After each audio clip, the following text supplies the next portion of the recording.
reglamento contractual, propiamente. Vamos a hablar de estas cosas en esta parte: texto contractual, cláusulas del contrato, condición, término, modo, interpretación e integración del contrato, contratos por adhesión, contratos con cláusulas generales de contratación y contratos de consumo. Todas cuestiones vinculadas ya con los asuntos de los efectos propiamente. Así que vamos a lo primero, ¿no?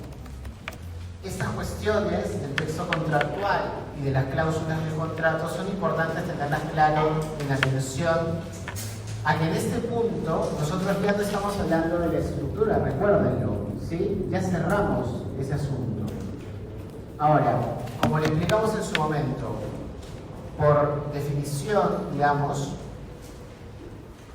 el contrato tiene una doble naturaleza, ¿no es cierto? Es un supuesto de hecho, que ya lo estudiamos como supuesto de hecho, pero cuando el supuesto de hecho se conforma, nace un reglamento contractual. ¿De acuerdo? ¿Sí? Que es lo que vamos a empezar a evaluar ahora. Entonces, uno de los efectos, el efecto, digamos, aparte del... Claro, van a decir la obligación, claro, pero la obligación nace en paralelo con el reglamento. Porque cuando yo me pregunto cómo tengo que ejecutar la obligación que surge del contrato, ¿a dónde voy? Al reglamento contractual. ¿De acuerdo? Entonces, el contrato genera un conjunto de reglas para el futuro, que es porque es un acto de autonomía privada. Y esas reglas, ese conjunto de reglas, es el reglamento contractual. Esto es lo más parecido al otorgamiento de una ley, ¿no es cierto? ¿Sí? Se cumplen todos los pasos para la ley, nace la ley. Cuando la ley empieza a regir, hay una norma jurídica en curso, ¿no? Ahora, el reglamento sí que es verdad que tiene que ver con el objeto del contrato y con la causa también, porque de alguna u otra manera el objeto del contrato está delimitado en el reglamento, como lo habíamos dicho en su momento, ¿no es cierto? Porque el texto define un poco lo que es el objeto, aunque no es el objeto mismo, porque ya dijimos que es algo diferente. Y la causa también. Yo encontraré las cuestiones vinculadas con la finalidad concreta que ambas partes han perseguido en el reglamento, aunque es algo diferente. ¿De acuerdo? Aunque eso ya lo explicamos con mayor detalle, ¿no? Y eso es algo que acabo de decir. El reglamento también es distinto de los efectos, porque muchos de los efectos del contrato están definidos en el propio reglamento. La eficacia del contrato depende mucho de ese reglamento contractual. Y una cosa adicional que también se vincula con la estructura es que el reglamento tampoco es lo mismo que el acuerdo. Ese consentimiento que hemos estudiado genera el reglamento, pero no se identifica con él. ¿Sí? Porque obviamente es un efecto. Estamos claros con esas distinciones, ¿no? Entonces, cuando hablamos de reglamento, no hablamos de objeto, no hablamos de causa, tampoco hablamos de consentimiento, hablamos de algo distinto. ¿De acuerdo? Ok, entonces este reglamento, hay viene otra distinción adicional, que es una distinción que ustedes ya la vienen conociendo desde que hablan de negocio jurídico, ¿no? El negocio no es lo mismo que el documento. Aquí digamos lo mismo, pero en otra clave. El reglamento contractual no es lo mismo que el texto contractual. Son dos cosas distintas. ¿De acuerdo? ¿Sí? Aunque, claro, el reglamento se materializa en el texto contractual, pero puede haber cuestiones que no quedan recogidas en el texto. ¿Ok? Entonces, pero en principio, efectivamente, por una cuestión probatoria, el texto contractual es el mecanismo de cognición, o sea, de acreditación de lo que es el reglamento contractual. Aunque puede haber escenarios, pocos es cierto, en los cuales no hay una coincidencia exacta. Pensemos, por ejemplo, ¿no?, en cuestiones vinculadas con la información. Pensemos en escenarios de consumo, que es un poco más sencillo para que ustedes lo ejemplifiquen, ¿no? Por ejemplo, me llaman, contrato un seguro vía telefónica. Pero ¿qué pasa? Por teléfono, la persona que me está vendiendo, como quiere llegar a su cuota de venta mensual, por ahí desliza una cuestión que no está recogida y en el documento contractual que me entregan después. No obstante, existe reiterada jurisprudencia que considera que en la medida que ese ofrecimiento se produjo y se acredita que se produjo durante la llamada, forma parte de las condiciones del contrato. Se puede ver, no es lo mismo el reglamento contractual que el texto contractual. Puede haber escenarios en los cuales el texto contractual no recoja lo que forma parte del reglamento. Igual, nuevamente, son escenarios restringidos, porque sí que es verdad que, sobre todo en ámbitos de gran complejidad, el texto contractual va a ser el mecanismo por excelencia para conocer lo que es el reglamento. ¿De acuerdo? ¿Sí? Si se dan cuenta, solamente estamos haciendo una variación o una adaptación de la diferencia entre documento y negocio que ya vieron previamente. ¿De acuerdo? Solamente es eso. ¿Sí? ¿Me siguen, no es cierto? O más o menos. ¿Sí? Ok. Y ahora, esto nos lleva a esto último, que es una cuestión casi de lenguaje, ¿no? Con el término contrato, entonces, se puede hacer referencia a tres cosas distintas. Por ejemplo, si digo que el contrato se celebró el 14 de octubre de 2025, estoy haciendo referencia al contrato como acuerdo, como consentimiento. Y claro, ahí tendría que tomar presente las reglas que ya estudiamos para ver cuándo hay consentimiento propiamente. Si digo que el contrato tiene 24 cláusulas, estoy hablando del texto contractual. En cambio, si digo que el contrato establece que una parte debe pagar 100.000 soles a la otra, estoy hablando del reglamento contractual. Porque son las obligaciones, ¿no? Es la regla vinculada con las obligaciones que se desprende de ello. Las tres son cosas distintas. ¿De acuerdo? ¿Sí? Y esa distinción sí puede ser importante, sobre todo con lo que vamos a ver más adelante. Ok. ¿Estamos claros con eso? ¿Sí?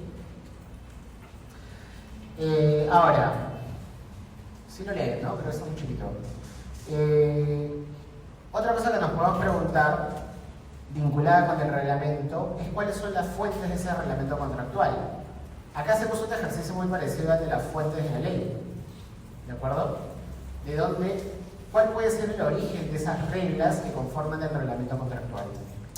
En principio, la fuente autónoma por excelencia, ¿cuál es? La voluntad de las partes, ¿no? Como es evidente. Que además, lo adelanto, es la más importante, ¿de acuerdo? Pero sabemos también que no solamente pueden ser esas, porque puede haber también fuentes heterónomas, como la ley o la decisión del juez, en algunos casos muy acotados, ¿de acuerdo?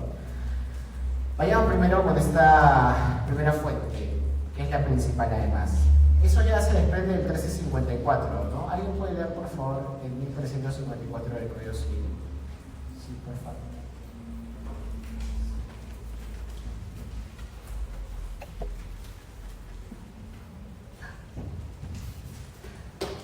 Vamos.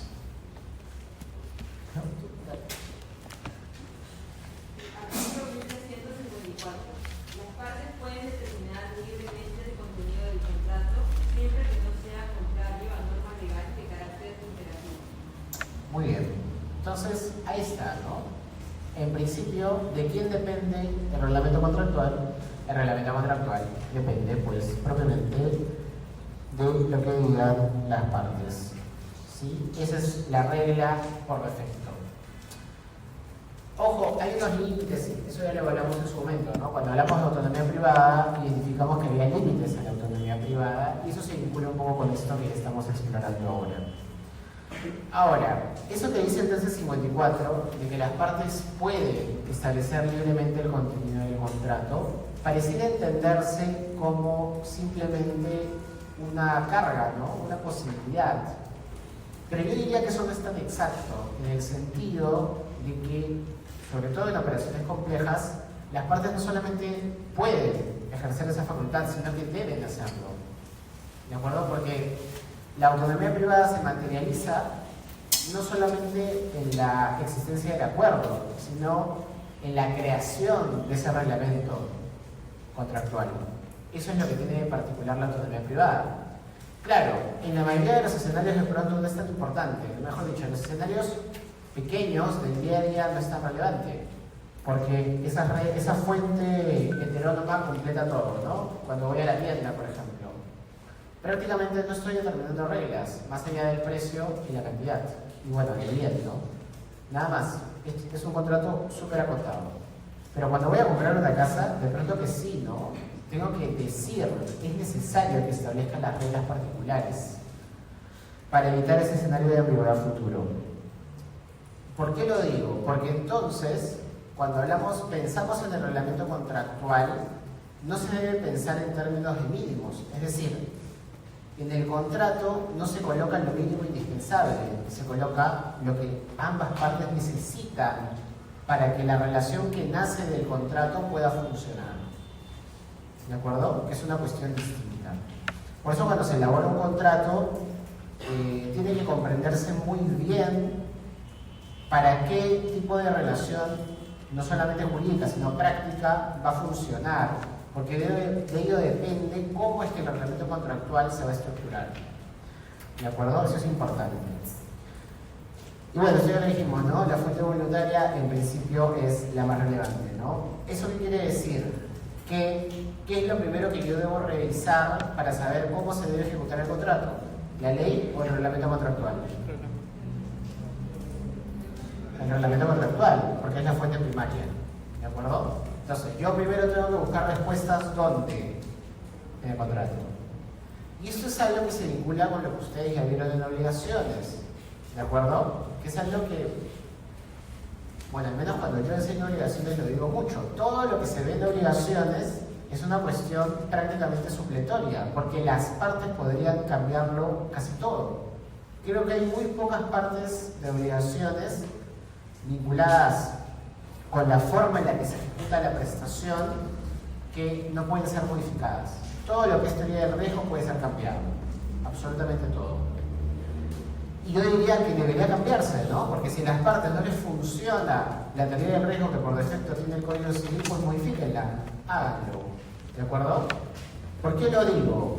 Porque claro, entonces cuando yo voy a verificar si la obligación se ha cumplido o no, ¿qué es lo primero que tengo que ver? ¿El Código Civil o el reglamento? El reglamento contractual. ¿De acuerdo? Las reglas del Código Civil, en la mayoría de los casos, salvo que la ley me diga lo contrario, serán supletorias. Y esto se vincula con ello. ¿Sí? Es importante tenerlo claro. Pero eso implica entonces que cuando ustedes solucionan un problema vinculado con la ejecución de un contrato, tienen que tener un control de todo el material normativo, que no solamente es la ley, es también el reglamento contractual.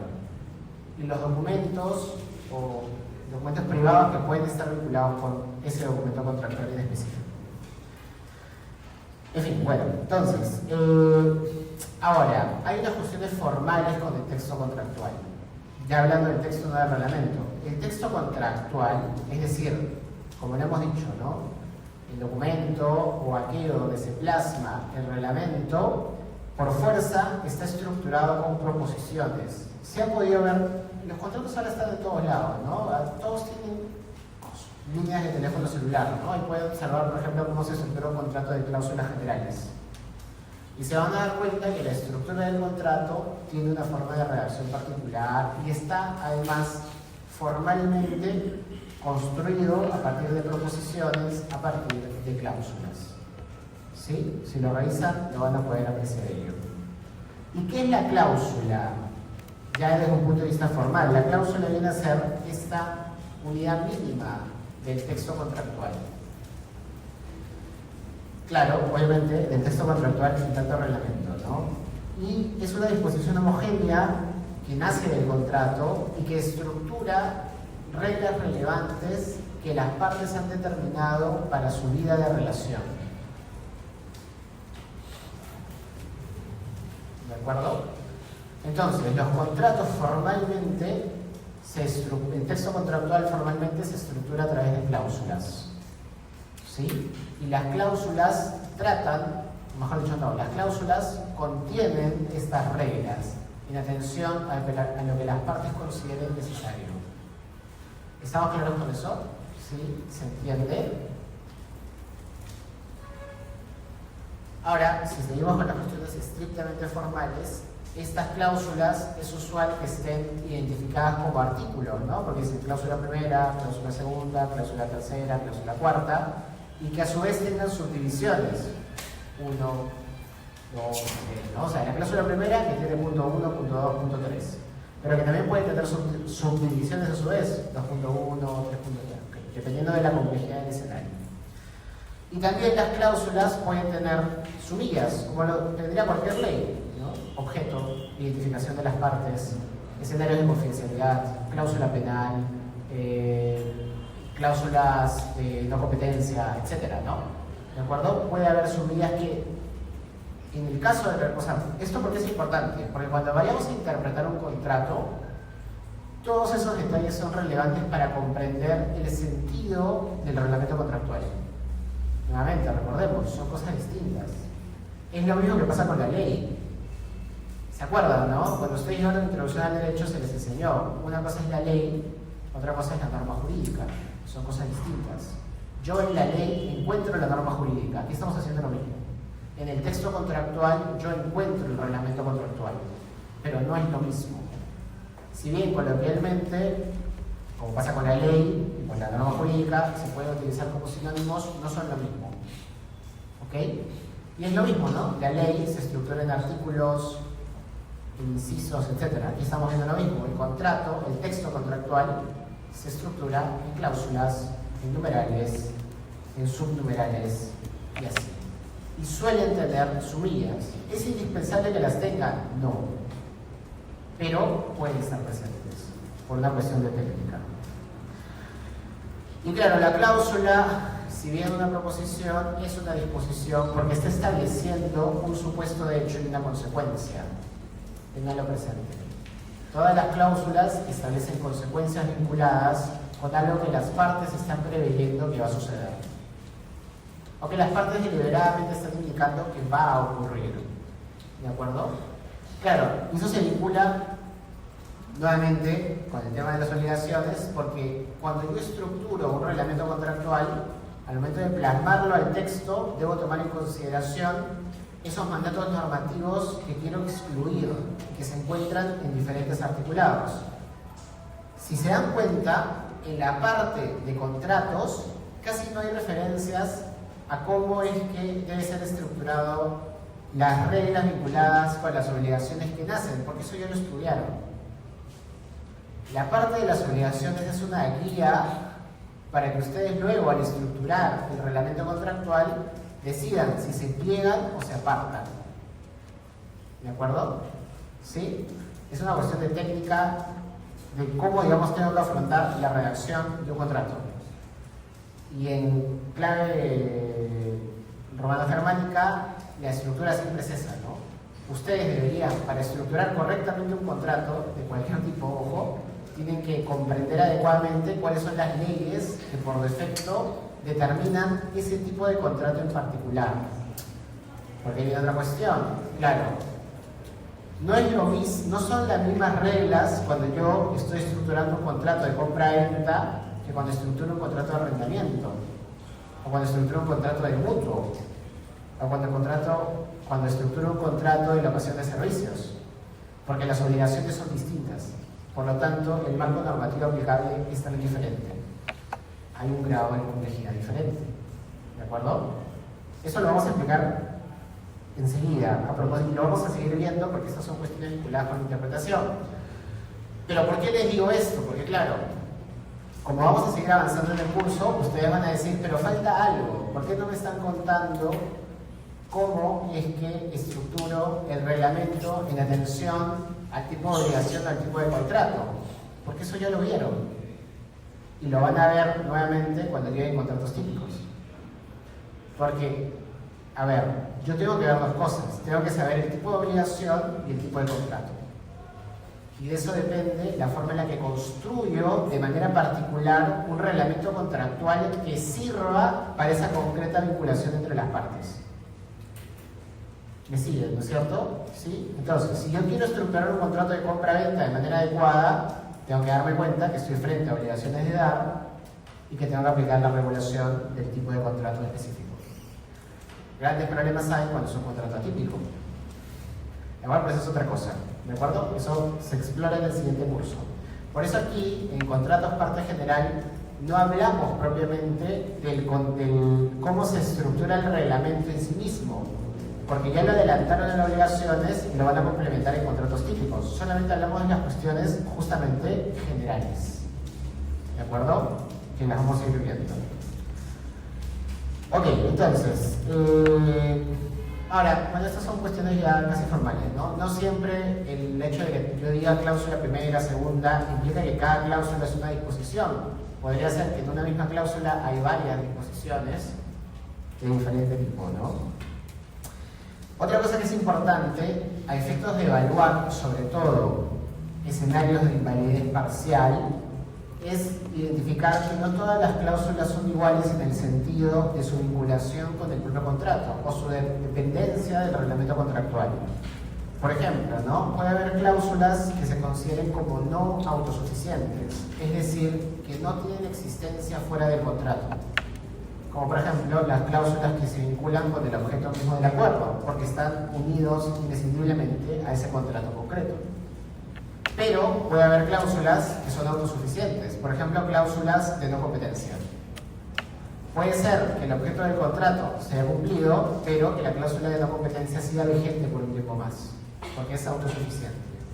O por ejemplo, como es más recurrente a día de hoy, cláusulas arbitrales o cláusulas penales también, que son hasta cierto punto autónomas. ¿De acuerdo?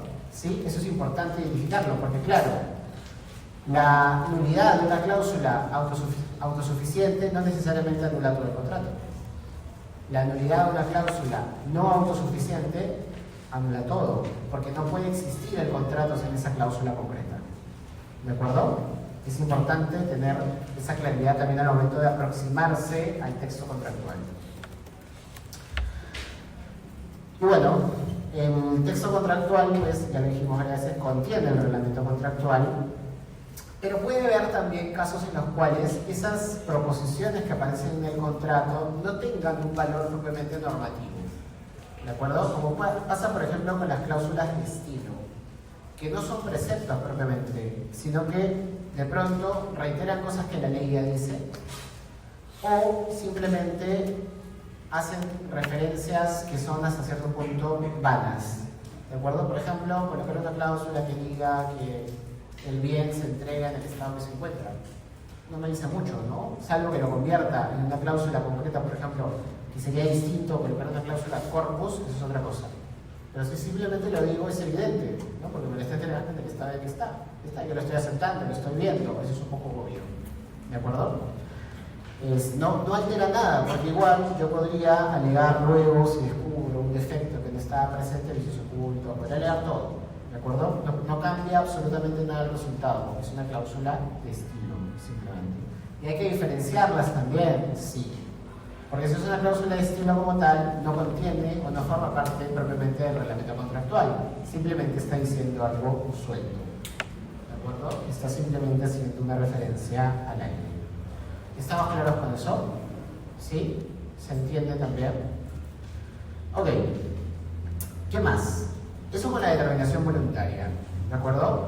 Cosas que se vinculan directamente con lo que las partes quieren. Pero como dijimos, también puede haber una determinación externa. En principio, como regla, lo que las partes dicen no siempre resulta suficiente. Por diferentes motivos, porque, vamos, no todo se te ocurre al momento de estructurar el contrato. Tratas, sí, pero la vía es compleja. ¿De acuerdo? Entonces puede haber cosas que no colocaste en el contrato inicialmente, pero que surgen. Entonces cuando ocurren esos escenarios, pues habrá que completarlo de manera igual. Habrá que evaluar qué o cómo encontramos la regla que no estaba presente en el texto contractual. Entonces el reglamento contractual tiene siempre espacios o vacíos que deben ser completados de alguna forma. Y ahí es donde entran estas fuentes de determinación externa, que puede ser la ley, el Código Civil, que se aplicará en los escenarios de ausencia o también en los escenarios en los que el juez, porque la ley así lo dice, le da el espacio para completar esa decisión de las partes. Por ejemplo, ¿no? caso muy raro, pero que está en el ámbito de la excesiva onerosidad de la prestación, se le permite al juez, en esas circunstancias muy excepcionales, adecuar, ¿no?, la contraprestación que le corresponde. ¿Te dice cuánto? ¿Te dice cómo? No. El juez tomará una decisión y establecerá una regla en ese caso. Ahora, puede ser también, ojo, que no hay una laguna propiamente, sino que hay una cláusula que se ha incorporado al reglamento contractual, pero que no debería haberse incorporado porque hay una prohibición expresa. Fíjese, por ejemplo, en las cláusulas exoneratorias de responsabilidad. Se tienen simplemente por no puestas. Está bien, sí, en efecto, las tenemos por no puestas, pero hay que completar ese vacío. ¿Y ese vacío con qué se va a completar? Con la fuente normativa en ese caso. ¿De acuerdo? En todo caso, esto de la construcción o reconstrucción del contrato con estas fuentes externas lo vamos a explorar más cuando hablemos de integración, porque está vinculado. ¿De acuerdo? La integración contractual es la manera a través de la cual estas fuentes externas se incorporan en el marco contractual para identificar cuál es la regla que subyace en el acuerdo. En ese sentido, ya para cerrar, se puede decir, ¿no?, que la construcción, o más bien la reconstrucción del reglamento contractual se vincula con un procedimiento que puede ocurrir en ese orden, como que de pronto ocurre de manera desordenada, pero que hace referencia normalmente a estas tres circunstancias. En primer lugar, yo interpreto el reglamento contractual como fuente primordial, porque le tengo que dar un sentido al texto, ¿de acuerdo? Lo segundo que voy a hacer es que, bueno, que ya lo dijimos, en atención a la interpretación del contrato, yo voy a calificar ese contrato en vinculación con un tipo contractual específico. Lo acabo de decir hace un momento, ¿no? Yo el contrato solamente lo puedo entender en referencia al tipo contractual y a las obligaciones que contiene. Entonces, cuando yo reviso el reglamento contractual, yo me voy a dar cuenta, independientemente de lo que las partes le hayan puesto de título al contrato, de qué tipo contractual estamos hablando y en qué tipo de obligaciones han estructurado. Y eso es la calificación, que es distinta a la interpretación. Porque una vez que yo he comprendido el sentido de lo que me dice el contrato, yo podré luego calificarlo. ¿Por qué tengo que hacer eso? Porque si no lo califico, o sea, si yo no sé qué tipo de obligaciones son las que están presentes y yo no sé qué tipo de contrato es, no voy a saber qué marco normativo aplicarle para solucionar el conflicto que ha surgido. A ver, esto que les estoy diciendo es importante sobre todo para el MUT. Ustedes ya llevaron obligaciones, ¿de acuerdo? Es cierto que no han llevado contratos típicos, pero tampoco están tan... el caso no está orientado a ello, ¿de acuerdo? Es suficiente, pero ténganlo presente. El sentido del contrato solo se puede comprender adecuadamente cuando yo identifico frente a qué tipo de obligación estoy. Si me equivoco en eso, me equivoqué en la interpretación.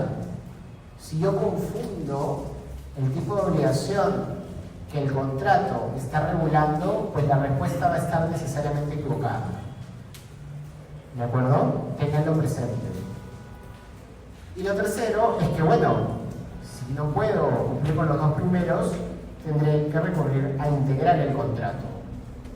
¿De acuerdo? Porque de pronto me doy cuenta, luego de la interpretación y de la calificación, que hay cosas que no se han estipulado expresamente en el contrato.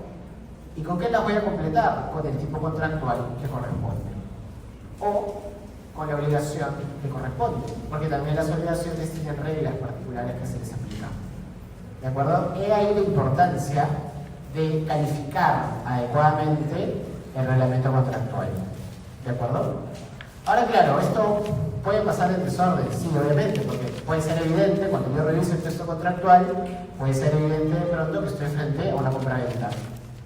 Entonces me sale más rápido, ¿no? Porque me doy cuenta de que el problema está vinculado con una cuestión que no fue contemplada directamente en el reglamento contractual, pero que está en el Código Civil, lo soluciono. ¿Sí? Ahora, claro, ¿qué podría pasar? Que de pronto no era una compra-venta, era otro contrato. Me equivoqué en la solución. ¿Sí? ¿Se dan cuenta? ¿No es cierto? Se dan cuenta de cómo es este trabajo, digamos, de artesanía, si se quiere, para evaluar el sentido del contrato. ¿Sí? ¿Estamos claros con esto? ¿Se entiende? ¿Seguros? ¿Seguras? Ahora, ojo, no lo estoy diciendo, pero entiendo que ustedes lo comprenden. Yo solo llego a plantearme estas cuestiones si me preguntaban inicialmente si el contrato es o no válido. Por eso el curso los lleva como los lleva. La primera cuestión es la estructura, porque si yo no paso ese primer filtro, estas preguntas ni me las planteo. Solamente me estoy planteando estas preguntas en la medida que el contrato es totalmente válido. Y por eso me pregunto sobre cómo debe ser ejecutado. ¿De acuerdo? ¿Sí? ¿Se entiende? ¿Me siguen con esto? ¿Seguros, seguras? ¿Dudas, preguntas, consultas? ¿Todo claro? Está cansado, ¿no? Ok, chicos, entonces nos quedamos aquí, nos vemos la siguiente semana.